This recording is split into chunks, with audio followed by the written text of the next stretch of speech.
नमस्कार, आदाब, सत श्री अकाल। मैं प्रियंक त्रिवेदी एक और इम्पोर्टेंट टॉपिक आपके साथ लेके आया हूँ। पहले तो ये किन किन लोगों को काम लगेगा। लास्ट कुछ वीडियोस में देखा है कि लास्ट तक लोग देखते नहीं हैं, तो ये किन किन को काम लगेगा। डेफिनेटली ये पूछा जाता है MBBS MD DCH एग्जामिनेशन में। अगर आप फर्स्ट ईयर की प्रिपरेशन कर रहे हो तो भी ये काम लगेगा। और नीट PG प्रिपरेशन में एक क्वेश्चन आता ही आता है from the randomise control trial और द स्टेटिस्टिकल बायोस्टेटिस्टिक्स में से क्वेश्चन आता ही आता है। और लास्ट आप कोई भी थीसिस कर रहे हो, आप पेपर या पोस्टर प्रेजेंटेशन कर रहे हो, लास्ट के कुछ अभी यूपी पेडिकॉन गया था और वेस्ट पेडिकॉन थी, तो ऑलमोस्ट सारे पेपर या पोस्टर प्रेजेंटेशन में एक क्वेश्चन होता ही होता है। वो पहले तो आपका डेप्थ चेक करते हैं कि आपको वो सब्जेक्ट के बारे में कितना नॉलेज है, फिर आपने वो जो भी थीसिस आपने प्रेजेंट किया है वो आपने ठीक से समझा है या नहीं। और तीसरा क्वेश्चन डेफिनेटली होता है फ्रॉम द बायोस्टेटिस्टिक। तो आप किसी भी ब्रांच में अपना पोस्ट ग्रेजुएशन कर रहे हो तो आप सेकंड ईयर में जब भी पेपर या पोस्टर प्रेजेंटेशन के लिए जाओगे तो ये वीडियो आपको काम लगेगा। और डेफिनेटली ये थर्ड फर्स्ट का ही टॉपिक है जो हम भूल जाते हैं या हम बहुत ध्यान नहीं देते। नीट PG में भी हम बहुत ध्यान नहीं देते। तो ये अगर मैंने आपके लास्ट के कुछ वीडियो देखे होंगे तो ये सब जो PG प्रिपरेशन में जो क्वेश्चन आते हैं, मतलब वही आगे जाके भी आपको बहुत काम लगते हैं बेसिकली।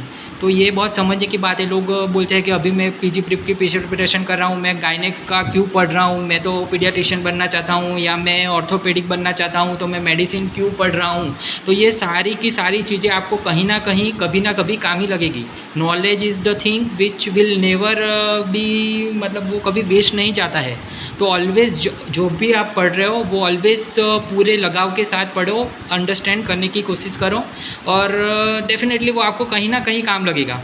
और ये देखा गया है कि लास्ट में इवन SR ने जो भी प्रेजेंट किया था तो भी वो ऐसा नहीं है कि उसको मतलब वो लेस नॉलेजेबल था या ऐसा कुछ, मतलब उन्होंने ध्यान नहीं दिया कि अभी पीडियाट्रिशियन है तो ये स्टडी वडी की क्या ज़रूरत है प्रिपरेशन। तो मतलब कि आपको अगर अवार्ड या फर्स्ट प्राइज़ मिलती है तो वो बहुत बड़ा नाम है कि पूरे वेस्ट जोन में आपका नंबर आया। तो वो ये भी पढ़ना थोड़ा ज़रूरी है। और ये अभी बहुत ही रिसर्च हो रहा है इस फील्ड में के साथ साथ इंडिया में भी लोग आगे आए रिसर्च में। तो ये बेसिक नॉलेज जानना बहुत ही ज़्यादा ज़रूरी है। तो चलिए दो इम्पोर्टेंट मेन स्टडी पढ़ते हैं।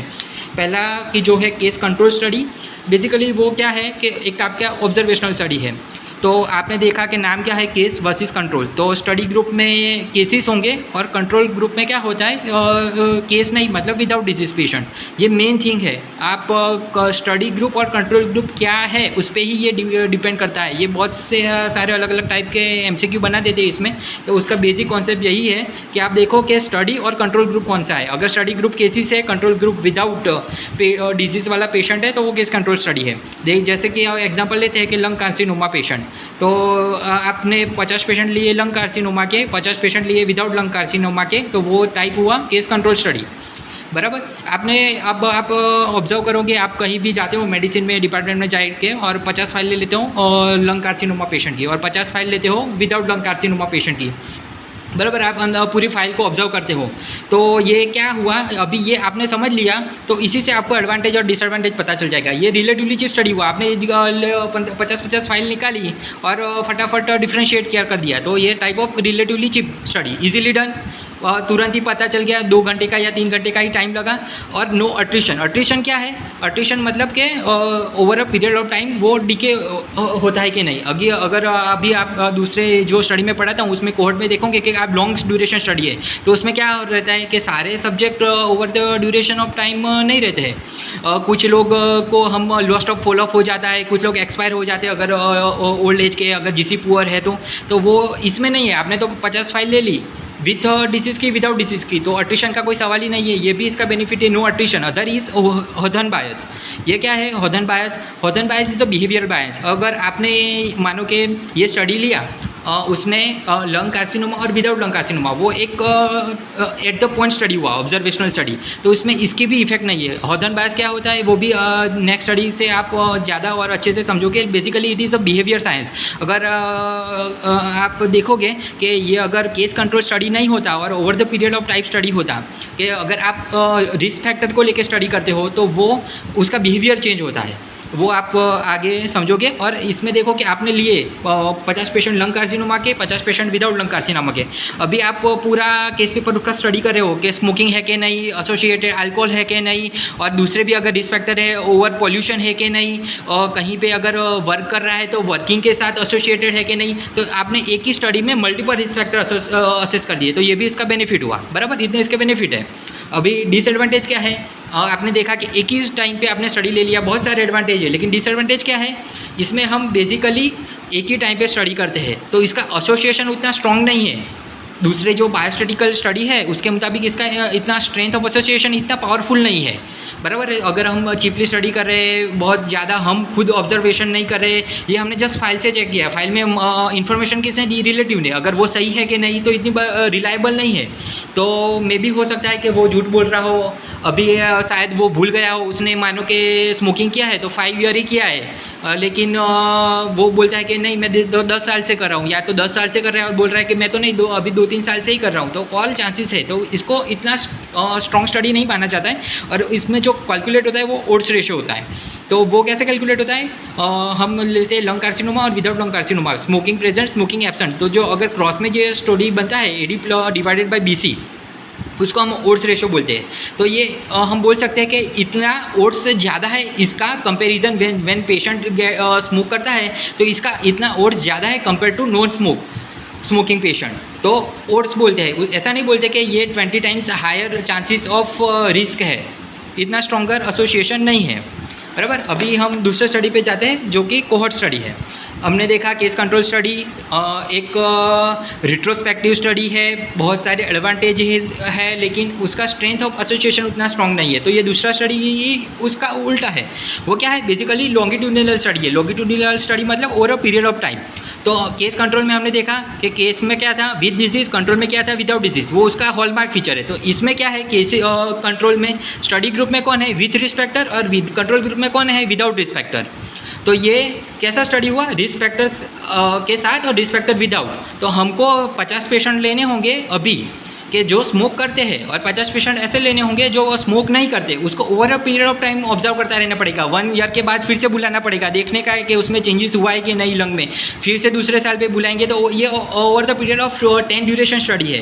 एक टाइप का कैसे हुआ, हम अभी लेते हैं और over a period of time और फ्यूचर में उसको देखते रहते हैं। तो ये टाइप का प्रोस्पेक्टिव स्टडी हुआ। केस कंट्रोल में हमने क्या देखा था, फाइल लेके रिट्रोस्पेक्टिवली चेक किया था कि ये एसोसिएटेड था कि नहीं स्मोकिंग के साथ। तो इसका एडवांटेज क्या है, हम खुद स्टडी कर रहे हैं तो हम ज़्यादा रिलायबल है, उसको 1 ईयर पे बुलाते हैं। इसमें कोई रिलेटिव का सही बोल रहा है गलत बोल रहा है उसका कोई मैटर नहीं करता है।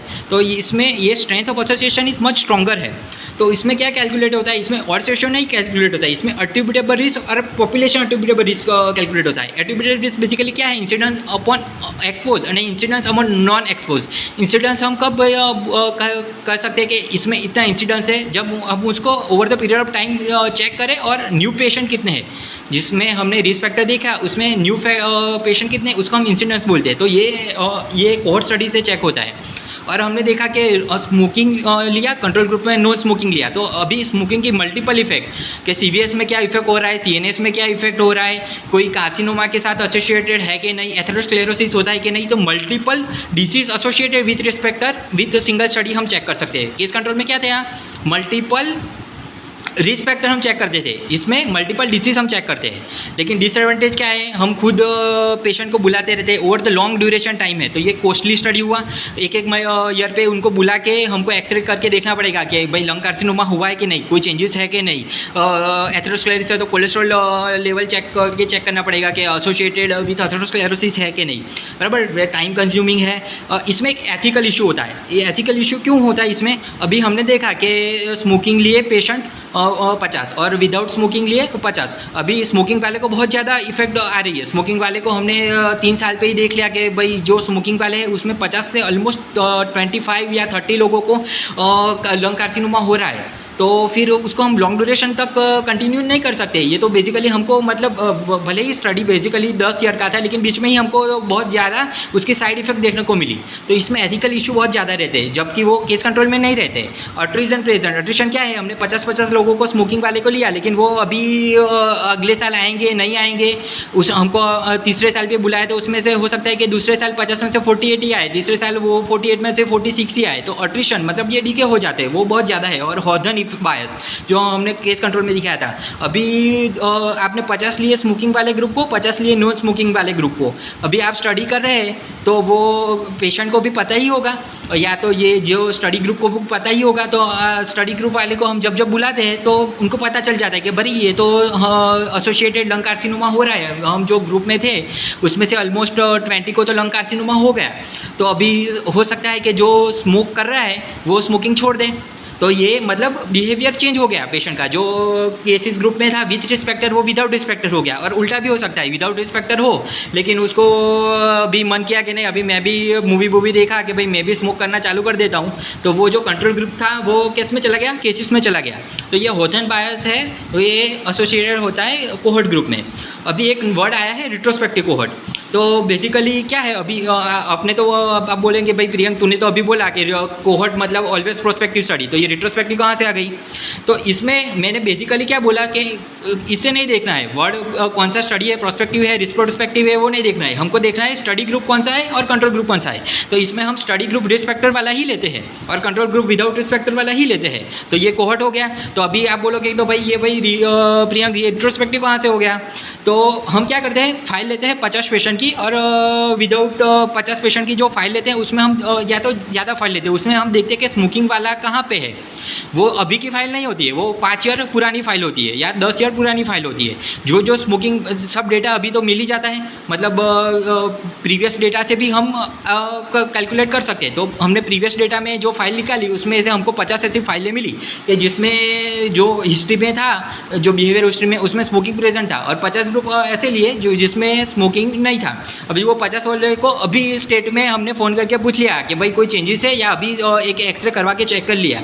तो हमने बेसिकली बिहाइंड टाइम गए। तो ये एक टाइप ऑफ रिट्रोस्पेक्टिव है, लेकिन हमने ग्रुप कौन सा लिया, विथ रिस्पेक्टर और विदाउट रिस्पेक्टर वाला। तो ये रिट्रोस्पेक्टिव कोहॉर्ट हुआ। इसका बेसिकली मेन एडवांटेज क्या है, इसमें एथिकल इशू नहीं रहते। अभी हमने एक स्टेट में ही देख लिया कि भाई रिस्पेक्टर वाले कौन से और विदाउट रिस्पेक्टर वाले कौन से। तो ये बीच में से जो एथिकल इशू वाला जो प्रॉब्लम प्रोस्पेक्टिव कोहॉर्ट में हुआ था वो नहीं होगा। लेकिन इसमें क्या है, हमने रिट्रोस्पेक्टिव में चेक किया तो वो थोड़ी रिलायबिलिटी कम हो जाती है। तो अभी तीसरा एक अभी नया वर्ड है मिक्स्ड कोहॉर्ट। तो उसमें क्या करते हैं, हम रिट्रोस्पेक्टिव कोहॉर्ट तक तो अभी चेक करते हैं। रिस्पेक्टर लिए 5 ईयर पुराने 50 पेशेंट की फाइल में देखा कि स्मोकिंग है, उसको अलग कर दिया। 50 पेशेंट की फाइल में देखा नो स्मोकिंग है, उसको अलग कर दिया। अभी का एक स्टेट लिया और इसको और 5 ईयर तक हम एग्जामिन करते रहेंगे। तो ये इसकी कंबाइन इफेक्ट आएंगी रिट्रोस्पेक्टिव कोहॉर्ट की और प्रोस्पेक्टिव कोहॉर्ट की। तो इसको मिक्स्ड कोहॉर्ट करते हैं, बराबर। ये बेसिकली बहुत ही ज़्यादा इंपॉर्टेंट है केस कंट्रोल और कोहॉर्ट स्टडी। मैंने ऑलमोस्ट देखा कि जो भी पेडिकॉन में पेपर या पोस्टर प्रेजेंटेशन में क्वेश्चन जो इसको भी पूछे गए उसमें से ऑलमोस्ट 25% क्वेश्चन लास्ट में जो पूछते हैं ये स्टडी के बारे में ही पूछते हैं। तो ऐसा तो हो ही नहीं सकता कि सिर्फ ये पीडियाट्रिक में होगा। या तो आप किसी भी ब्रांच में अगर स्टडी कर रहे हो और अपना पेपर पोस्टर प्रेजेंट कर रहे हो तो आपको जब प्रेजेंट करते हो तो लास्ट में इसके रिलेटेड क्वेश्चन आएगा ही आएगा। और आप नीट पीजी की भी प्रिपरेशन करते हो तो बेसिकली बायोस्टैटिक का इक्वेशन होता ही होता है। तो ये तो आपको मतलब पूरा अंडरस्टैंड करके एक बार फिर से देख लेना। तो और मेरे को लगता नहीं है कि और कोई प्रॉब्लम होगा। और भी कोई क्वेश्चन है तो कमेंट सेक्शन में लिख देना, और थोड़ा लाइक भी और शेयर भी कर दिया करो यार। बहुत ज़्यादा मेहनत करता हूँ आप लोगों के लिए, थोड़ा रिटर्न दे दो। Thank you.